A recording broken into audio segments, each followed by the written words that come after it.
Honey, that's not enough. It's all I have. Please. I have $1.21. Can my mom eat tonight? The girl said it the way someone says a prayer they are not sure will be heard. Quietly but without apology. Outside the city was drowning. Rain came down in hard walls against the glass, turning the neon signs of the strip into long bleeding colors across the wet pavement. Somewhere on the other side of those windows, the rest of the world was going about its evening. Inside the Silver Rail Lounge, the evening had just stopped. 10 men sat at the far corner table. Not the kind of men who made the news, but the kind of men who decided what the news was allowed to say. Their faces had the particular stillness of people who had long ago stopped being moved by the ordinary world. On the table between them sat a bottle of aged bourbon, 3 open folders, and the quiet, heavy business of a meeting that had been running for the better part of 2 hours. Carol, who had worked this lounge for 11 years and had seen more than she would ever admit to, was 3 tables away when the brass front door swung open. She turned out of habit, and then she stopped moving entirely. Standing in the entrance, dripping a small, steady puddle onto the hardwood floor, was a child. A girl no older than 7 with dark hair flattened against her forehead and shoes that made a soft, wet sound with every step she took. She had no umbrella. She had what appeared to be a jacket, though calling it that was generous. She was soaked through to the skin, and she was walking with the kind of direction that should not belong to a 7-year-old child standing alone in a room full of dangerous men. Carol reached for the phone under the counter. But she did not pick it up. Because the girl had already passed the bar, past the 2 men who had risen halfway from their chairs and then, for reasons neither of them would later be able to fully explain, sat back down.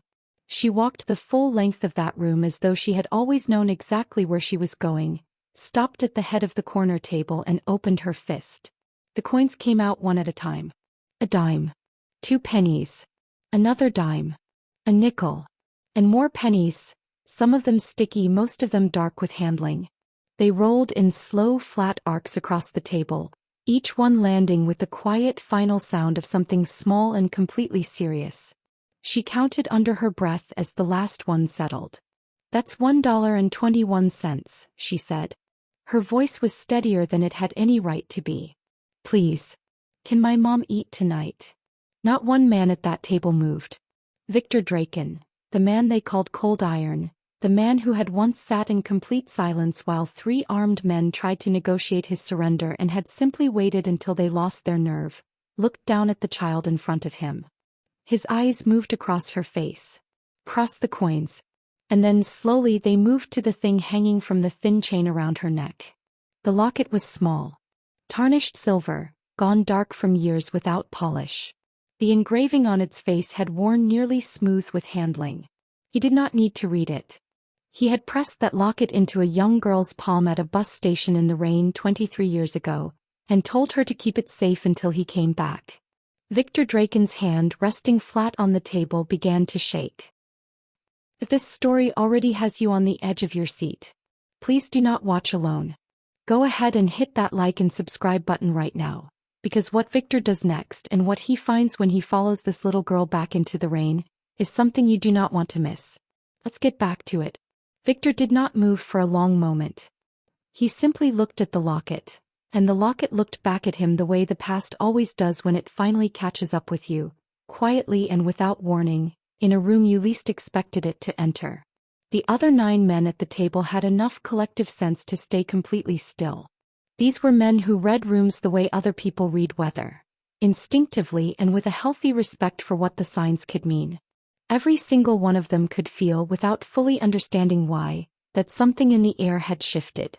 Something that had nothing to do with business, and everything to do with the man sitting at the head of the table whose hand was, impossibly, shaking. Viktor's mind had already gone somewhere else entirely. He was 14 years old again. Standing on a rain-soaked platform at the Greyfield bus depot with a social services caseworker on one side of him and his 7-year-old sister on the other. The caseworker had explained the situation 3 times in the kind of flat, procedural tone that people use when they have stopped thinking of the words as connected to real human beings. Viktor was a minor without a legal guardian. Lyra was a minor without a legal guardian. The system, the caseworker explained, would now provide for them both. separately, temporarily, until a suitable arrangement could be made. He had pressed the locket into Lyra's palm on that platform. It had belonged to their mother. Small, silver, engraved on the face with a single letter that had worn nearly smooth over the years from being held too tightly by too many people who needed something to hold on to. He had told Lyra to keep it safe. He had told her he would find her when he turned 18. He had not found her. By the time he was 18, he was already someone the system had no interest in chasing. By the time he was 20, he had a name in certain circles that people said carefully. By the time he was 30, he had built something so layered and impenetrable around himself that the boy who had stood on that platform with a locket and a promise felt like a person he had read about somewhere once, a long time ago, and mostly forgotten. He had not forgotten. He had simply chosen, every single day, not to remember. Viktor looked at the child standing at the head of his table. He looked at her the way a man looks at something when he is not entirely sure the world is being straight with him. The shape of her jaw. The particular way she held herself. Chin lifted, spine straight, shoulders pulled back as though she was daring the room to try and knock her down. He knew that posture. He had grown up across from it every single morning of his childhood. Lyra had stood exactly that way at every courthouse, every caseworker's office, every cold and unfamiliar place the world had dragged them through together. This girl was hers. He knew it the way you know something that has always been true before you have finished the thought that confirms it. Viktor pulled his chair back slowly and crouched down until he was level with her. She did not flinch. She met his gaze with the full, unblinking gravity of a child who had walked out of options a long time ago and was now operating entirely on nerve. "What is your name?" he asked. "Alara," she said. He looked at the locket. He looked at her. "Whose locket is that?" he asked quietly. Alara held his gaze without hesitation. "It belongs to my mom," she said. "Mom said if I was ever lost, I should find the man who gave her the locket." She paused. She said he would know what it means. The room was absolutely silent. Viktor stood up slowly, and when he spoke again, his voice had dropped to something that wasn't quite a tone at all. More like a decision that had already been made before the words finished forming. "She was right," he said. Viktor had just told Carol to bring Alara whatever she wanted from the kitchen when the front door opened again. The man who walked in shook the rain off his coat with the self-satisfied energy of someone who expected rooms to rearrange themselves around his arrival. He was broad across the shoulders and going soft at the middle, the kind of man who had once been physically imposing and was now coasting on the memory of it. His watch was expensive. His shoes were not. His eyes moved across the lounge with the quick, scanning quality of someone who was used to looking for things that belonged to him. They found Alara sitting at the counter. His expression sharpened immediately. The way a man's face changes when he spots something he believes is his property and has had the audacity to move without permission. "There she is," he said to no one in particular, already crossing the room. "Do you have any idea how long I have been out in that rain looking for her?" "Stop." The word was not loud. Did not need to be. It landed in the room with the particular weight of a word spoken by someone who has never once had to repeat themselves. And the man stopped walking as though the floor had made the decision for him. He turned. Viktor was leaning against the counter with his arms folded, watching him with the calm, unhurried attention of a man who has already assessed a situation completely and found it to be less complicated than the other person in it currently understands. The man looked Viktor over. He did the mental calculation that people like him always do, measuring, estimating, deciding whether the situation required deference or bravado. Something in Viktor's stillness made that calculation take longer than usual. But he had enough practiced confidence to recover. "This is a private matter, friend," he said, keeping his voice measured and reasonable. "The girl runs errands for me. She wandered off, that's all. I'm just here to collect her." "She is 7 years old," Viktor said. "She is a business arrangement," the man said, and smiled the way people smile when they have decided that framing something calmly makes it acceptable. "Her mother owes me 14 months of back rent. The girl helps offset the debt. It is a perfectly straightforward situation." Viktor looked at him for a moment without speaking. Then he said, "Your name?" It was not a question. The man straightened slightly. "Silas Vane." I own 11 residential properties on the south side of this city, and I have every legal right to. Sit down, Mr. Vane. Vane blinked. I beg your. Sit down, Viktor said again with the same quiet, total absence of inflection and something in the delivery of it, not threatening, not raised, simply immovable, made Silas Vane pull out the nearest chair and sit in it like a man who had not entirely decided to do so but found himself doing it anyway. Viktor unfolded his arms and walked toward him slowly. He stopped close enough that Vane had to look up to hold eye contact, which Vane was already finding difficult to do. The woman in your building on Carver Street, Viktor said. What condition is she in? Vane's eyes shifted just slightly to the left, the involuntary movement of someone recalculating how much information the person across from them already has. She is fine, Vane said carefully.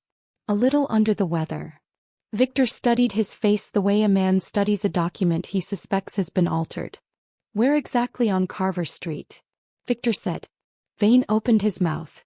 Then he looked at Viktor's eyes, not the expression in them because there was none, but the quality of them, the flat, total patience of someone who has decided the answer is coming one way or another and is entirely comfortable with either method of receiving it. Silas Vane told him the address. Viktor straightened up and buttoned his jacket. He looked across the room at Alara, who had turned on her counterstool and was watching everything over the rim of a hot chocolate that Carol had placed in front of her without being asked. Her eyes were steady and dark and entirely too knowing for a child her age. Stay with Carol, Viktor told her. Then he looked back at Vane. And you, he said, do not leave this building. He walked to the door. Two of his men rose from separate tables without a word passing between any of them and followed him out into the rain.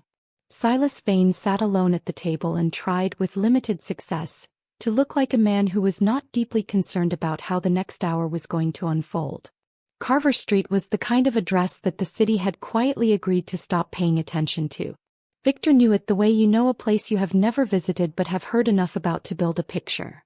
A block of buildings that appeared on official records as residential units under active renovation, and appeared in reality as something else entirely. The kind of something else that a certain type of man finds profitable precisely because the people living inside it have nowhere else to go and no one with enough interest to come looking. The car moved through the rain without hurry. Viktor sat in the front seat and said nothing. In the back, Rin reviewed the building address against a map on his phone and said nothing either. There was a particular quality to the silence between men who have worked together long enough. It carried information the same way a conversation does, just more efficiently. They pulled up to a narrow building wedged between two others that looked only marginally less defeated. The front entrance had no functioning lock, which told you most of what you needed to know about the management philosophy of the man who owned it. They went in. The ground floor smelled of mildew and old plaster and the specific staleness of a building that had stopped being ventilated at some point and simply accepted its situation. A single bulb burned at the end of the corridor, casting the kind of dim yellowish light that makes everything look worse than it might otherwise. Viktor moved through it without hesitating, following the numbers on the doors until the corridor ended at a stairwell that went down. They went down. The basement level was worse. There was standing water along the left wall, a shallow, dark line of it running the length of the corridor where the drainage had long since given up. The air was heavy and cold and carried the damp weight of a space that had not been properly heated in months. Viktor moved past two closed doors and stopped at the third. He knocked once. Nothing. He tried the handle. Locked. Rin had it open in under a minute and Viktor stepped inside. The room was barely a room at all. 4 walls, a low ceiling, and a single bulb that flickered once when the door opened and then steadied itself into a reluctant, insufficient glow. There was a mattress on the floor against the far wall, thin, dark at the edges with damp, and on it, covered by what appeared to be a man's jacket folded lengthwise for warmth, lay a woman. She was thin in the way that people become thin when the body has been making difficult decisions about what it can afford to keep. Her breathing was audible from the doorway, shallow and uneven, with a wet, labored quality that Viktor recognized immediately and felt land somewhere deep behind his sternum like a stone dropped into still water. He crossed the room in 4 steps and crouched down beside her. Even through the fever and the weight of weeks of illness, Even in the bad light of that terrible room, he knew her face the way you know the face of someone you spent the most formative years of your life sitting across from. It was older now and drawn, and carrying the particular exhaustion of someone who has been fighting something alone for far too long. But it was hers. Lyra, he said. Her eyes opened slowly. They were glassy and too bright with fever, and it took a long moment for them to find him and focus. Then they did. She looked at her brother for the first time in 23 years, and the corner of her mouth moved. Viktor, she said, her voice a dry, fractured thread of sound. You look terrible. He exhaled, something that was not quite a laugh but was closer to one than anything that had left him in a very long time. You look worse, he said. I've been busy, she said. He looked at her for a moment. Then he looked at Ren standing in the doorway with his phone already raised. Call Harrow, Viktor said. Full team. Tell him we are 20 minutes out and to have everything ready. Ren was already dialing. Viktor looked back at Lyra, who had closed her eyes again but was still breathing, still fighting the way she had always fought everything, quietly and without asking anyone for permission. I'm getting you out of here, he said. Lyra did not open her eyes. You are 23 years late, she said. I know, Viktor said.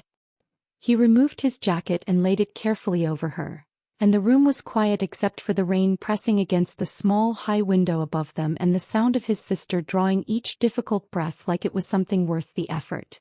He made sure it was. They were almost at the stairs when the building decided it was not done with them. Viktor had Lyra upright against his side, one arm across her back, moving carefully through the basement corridor toward the stairwell. She was conscious but not fully steady, her weight shifting against him in the irregular rhythm of someone whose body was cooperating out of stubbornness rather than actual capacity. Rin was ahead of them, phone put away, attention fully switched to the corridor the way it switches when a situation is about to become a different kind of situation entirely. He stopped at the bottom of the stairs and held up one hand.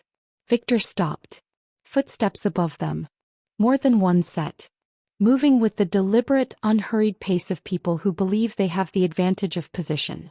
Vane's men had not waited to be told twice. The first one was at the top of the stairwell.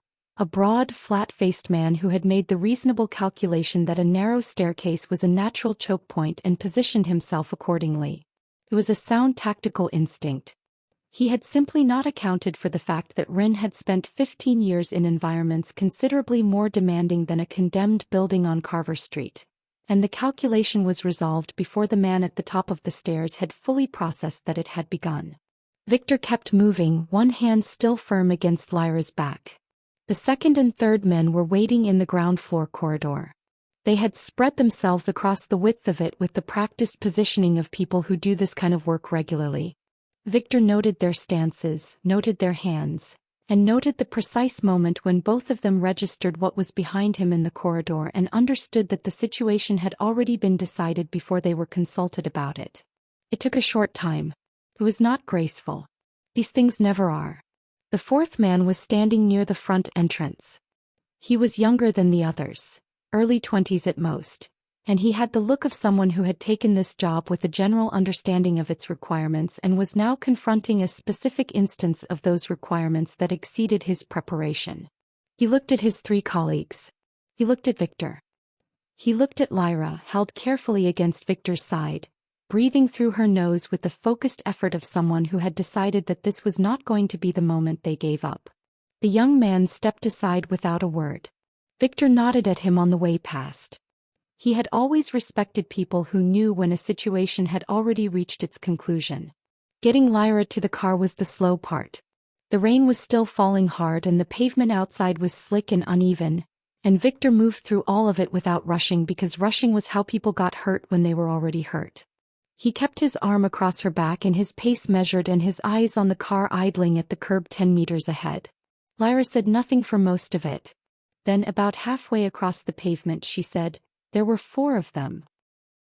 "Yes," Viktor said. "You didn't even raise your voice," she said. "There was no reason to," he said. She considered this for a moment, breathing carefully. "You were always like that," she said. "Even when we were children. Quiet about everything." Viktor opened the car door and helped her in slowly. "Some things don't change," he said. He closed the door, stood in the rain for exactly 2 seconds, and then walked around to the front seat and told the driver to move. Dr. Harrow met them at the clinic's side entrance with the calm of a man who had long ago converted urgency into a professional language rather than an emotional one. He took one look at Lyra, said the words bilateral pneumonia, possible sepsis for antibiotics and oxygen now, and that was the last non-medical sentence Viktor heard from him for the better part of an hour. The waiting corridor was clean and warm and quiet.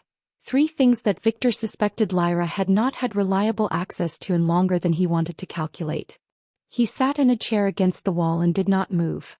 Ilara, who had been brought from the lounge in a second car and had arrived still holding the paper cup Carol had given her hot chocolate in, sat down in the chair directly beside him without being asked. She placed the empty cup on her knee and looked straight ahead. Viktor looked straight ahead. For a while neither of them said anything, which suited Viktor well enough, because this particular situation had no entry point he could locate in any of the professional frameworks he had spent 2 decades constructing. He knew how to hold a room full of dangerous men. He knew how to negotiate, how to apply pressure, how to make a silence do more work than a sentence.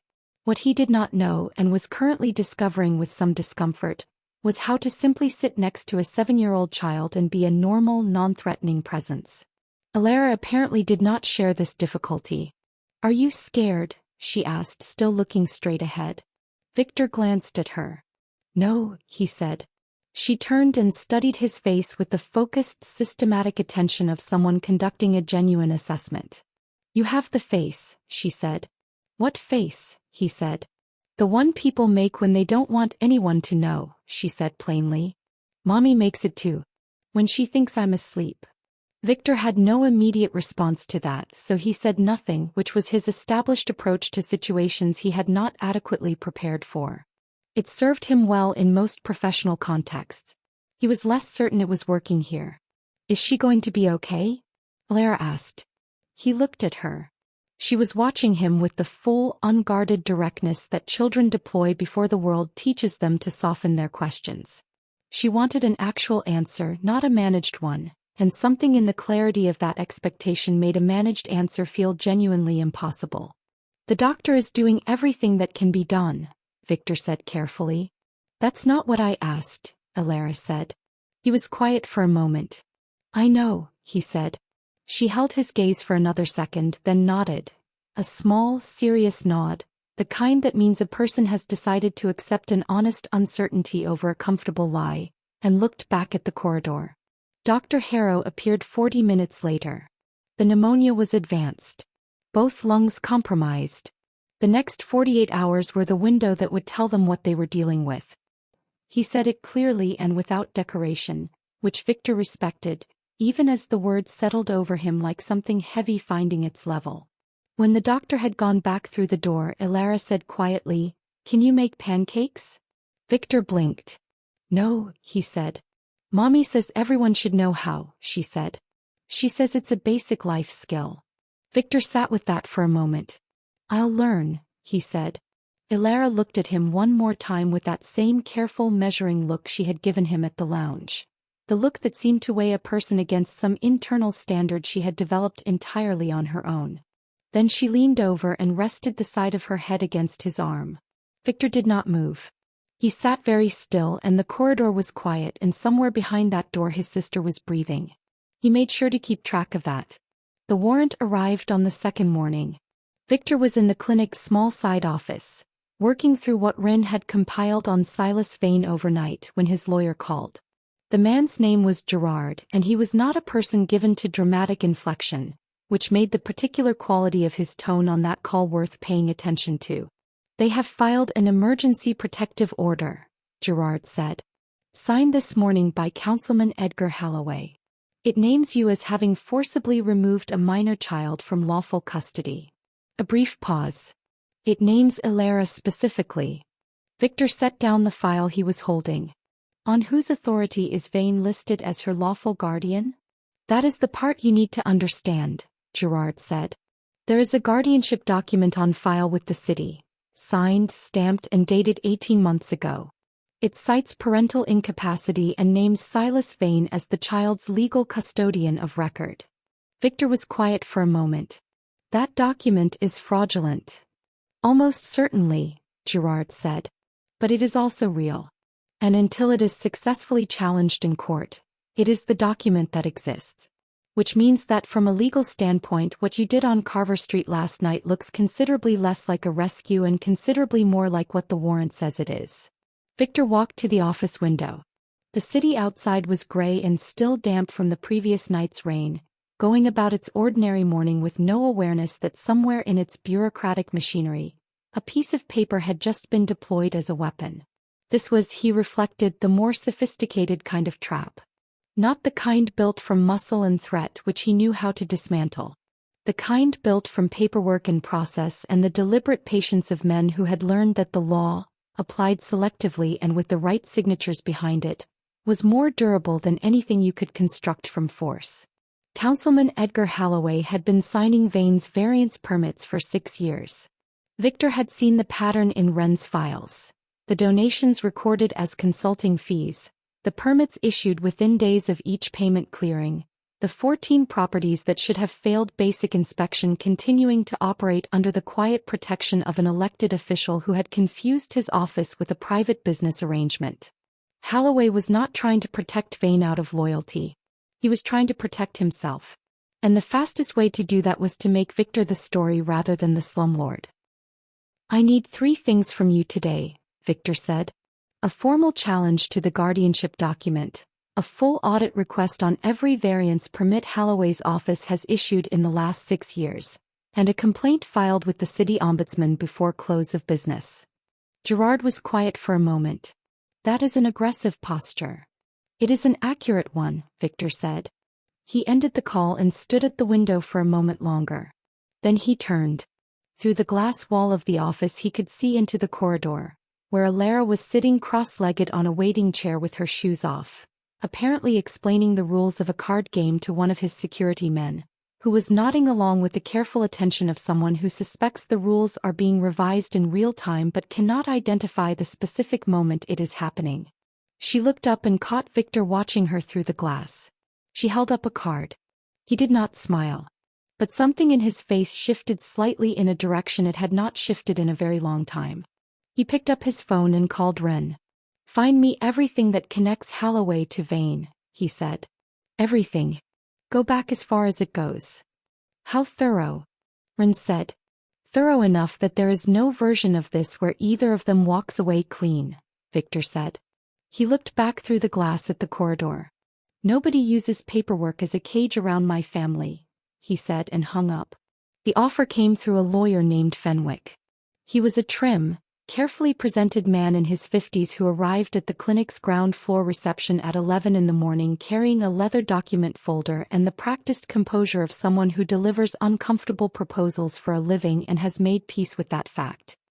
He represented himself as acting on behalf of unnamed clients, which deceived no one present but preserved the particular formality that these kinds of conversations require to function. Viktor met him in the small conference room off the main corridor. He read through the document without expression, which took 4 minutes, during which Fenwick sat across from him with his hands folded and said nothing. The terms were written in the clean, neutral language that lawyers use when they want ugly things to sound administrative. Alara would be returned to Silas Vane's legal custody immediately. Lyra, upon medical stabilization, would be discharged into Vane's care to satisfy the outstanding debt of record. In exchange, the emergency warrant against Viktor would be fully withdrawn. The guardianship challenge would be dropped. Councilman Halloway would personally guarantee that none of Viktor's business interests faced regulatory interference for a period of 5 years. Viktor set the document on the table. "Do you have children?" he asked. Fenwick blinked. It was clearly not the opening he had prepared for. Yes," he said. 2. "How old?" Viktor said. 8 and 11, Fenwick said, with the faint bewilderment of a man answering a question he cannot yet locate the purpose of. Viktor nodded slowly. He looked at the document again. Then he picked it up, folded it once, folded it again and held it flat on the table between 2 fingers. He reached into his jacket pocket with his free hand, produced a lighter and touched the flame to the corner of the paper. Fenwick made a sound that was not quite a word. Viktor held the burning document over the glass ashtray at the center of the table and spoke while it reduced itself to a curling black edge. Silas Vane holds 14 properties in this city, he said. 11 of them are currently operating in violation of no fewer than 9 housing codes each.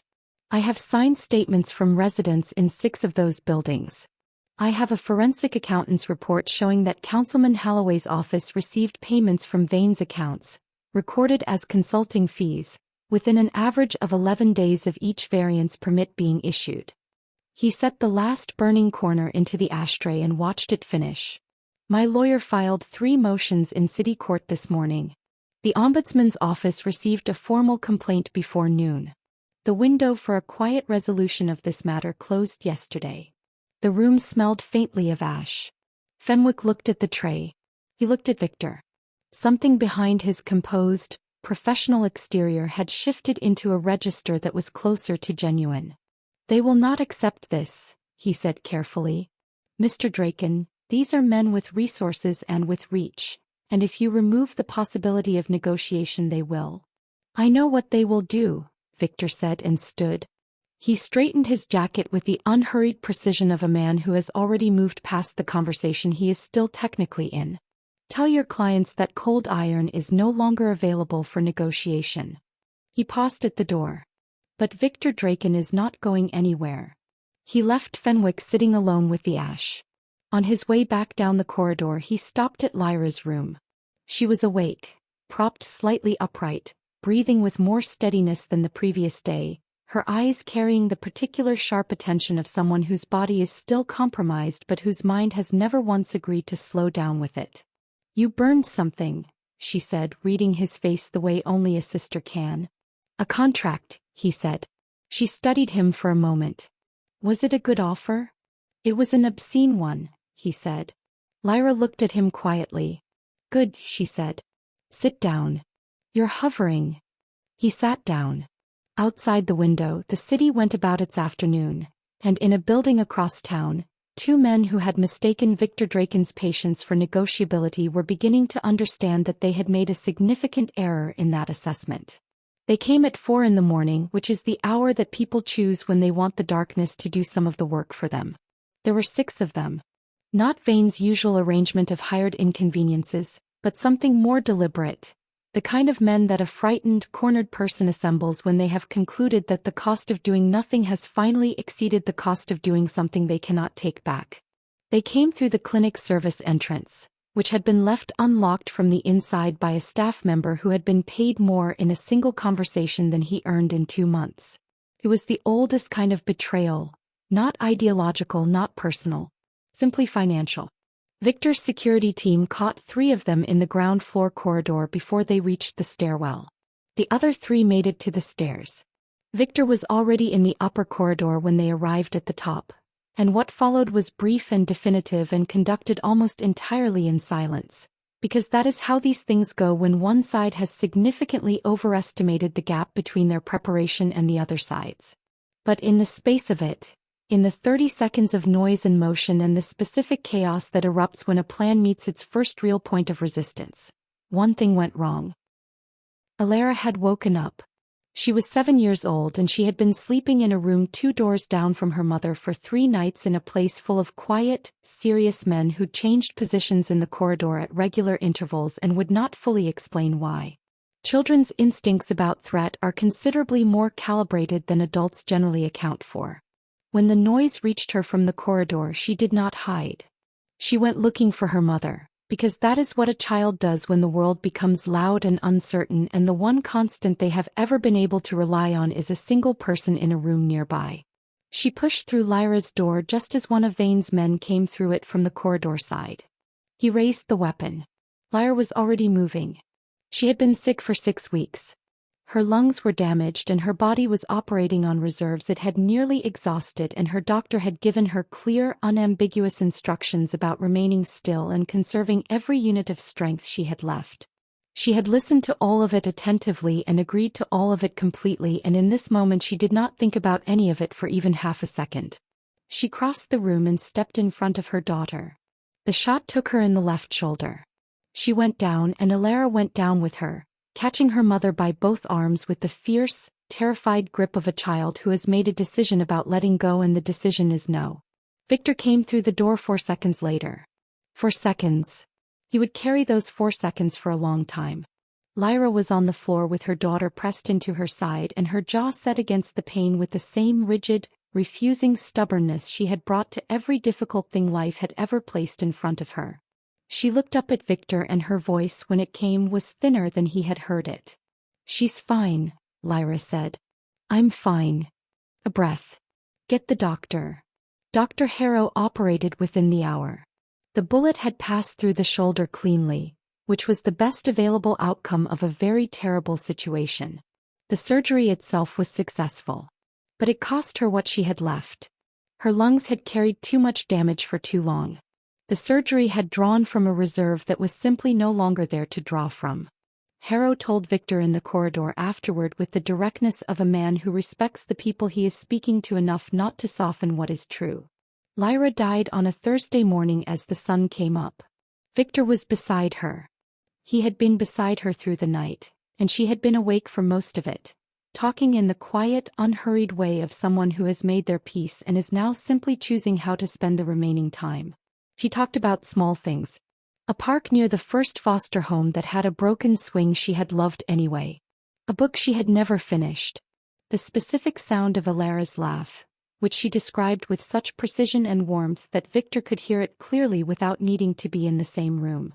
Near the end she looked at him with her eyes still fully present, still entirely hers. "She already chose you," Lyra said. "The night she walked into that room. She chose your table out of every table in the city." A slow breath.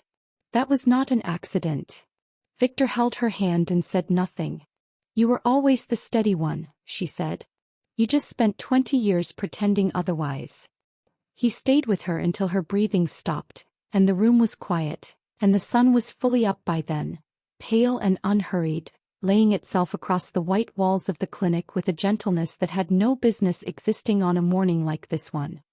He sat with her hand in his for a long time after. She had asked him only one question about her mother, 3 days after the Thursday morning, and the question was not why or how but simply, "Did she know I was safe?" Viktor had told her yes, and Alara had nodded the way she nodded at everything, once and completely, and had not asked again. Silas Vane was arrested on a Tuesday morning. The charges were read out in a city courthouse with the flat procedural efficiency of a system that moves slowly until it doesn't and then moves all at once. 17 counts of housing fraud. 4 counts of predatory guardianship. 2 counts of conspiracy. 1 count connected directly to the events at the clinic on Carver Street's north side.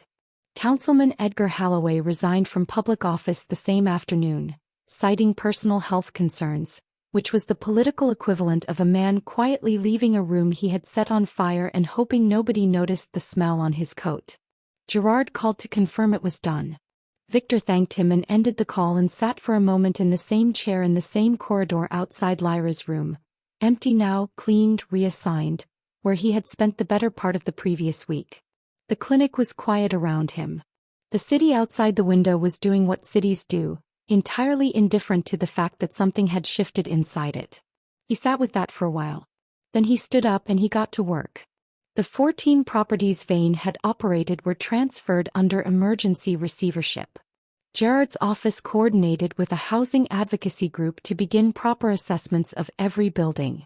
The residents on Carver Street, the ones who had signed statements, and the others who had not but were living in the same conditions, were moved into interim housing within the week. It was not a perfect solution. It was a beginning, which is what most worthwhile things are at first. Viktor handled none of this loudly. He handled it the way he had always handled things. Efficiently, completely, and without requiring anyone to applaud the process. Rin watched all of it without comment, which was his way of commenting. The guardianship paperwork for Alara was finalized 8 weeks after Lyra's death. Viktor's lawyer had prepared a case that was, in Gerard's measured words, considerably thorough, which Viktor understood to mean that the opposing position had looked at the documentation, looked at who had assembled it, and decided that contesting it was not a productive use of anyone's remaining goodwill. On the morning of Alara's first day at her new school, Viktor stood at the kitchen counter of the apartment. A real apartment with real light and real walls that did not carry the smell of damp and made pancakes. They were not good pancakes. They were, in the most honest assessment, genuinely difficult to categorize as pancakes at all. Too thick through the middle, too pale at the edges, with one that had folded over itself during a moment of inattention and simply accepted its new shape. He had watched 4 separate video tutorials the night before and had still produced something none of them could have predicted or endorsed. Alara ate 2.5 of them without a word of complaint. "They're better than nothing," she said eventually. "That is the kindest review I have ever received," Viktor said. She looked up at him. Not the careful, assessing look she had given him in the lounge all those weeks ago. This one was different. Quieter. The look of someone who has already made their decision and is no longer weighing anything. She picked up her school bag from the chair, small and green, slightly too big for her frame, and held it out. Viktor took it from her. He held it in both hands for a moment.